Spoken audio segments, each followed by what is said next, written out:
Hello అండి. పూరీని నూనెలో వేయగానే పొంగుతూ వస్తుంది. అదేవిధంగా తినే కొద్దీ తినాలనిపించే విధంగా సాఫ్ట్గా ఉండేటట్టుగా ఈజీగా ఇంట్లోనే తయారు చేసుకోవచ్చు.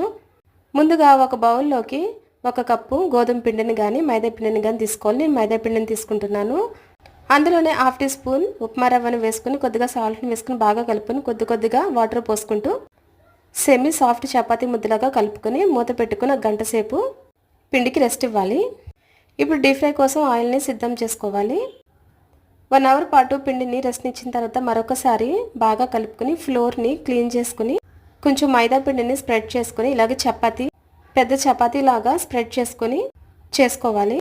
ఇప్పుడు మీకు నచ్చిన సైజులో బాక్స్ని తీసుకుని ఈ విధంగా కట్ చేసుకుంటే మనకి ఒకేసారి పూరీలు అనేవి తొందరగా ఫాస్ట్గా అవుతాయండి. వీటిని మీడియం ఫ్లేమ్లో ఆయిల్ అనేది హీట్ అయిన తర్వాత మీడియం ఫ్లేమ్లో పెట్టుకుని వేయించుకోవాలి. పూరీ అనేది ఫస్ట్ 2 పొంగవండి, తర్వాత నుంచి బాగా పొంగుతాయి. పూరీని ఆయిల్లో వేసుకుని 2 వైపులా కాల్చుకున్న తర్వాత ప్రెస్ చేసుకుంటే ఎక్సెస్ ఆయిల్ అంతా కూడా వచ్చేస్తుంది. పూరీ కర్రీ వీడియో బిలో ఇచ్చాను. Click the link and watch video. Thanks for watching.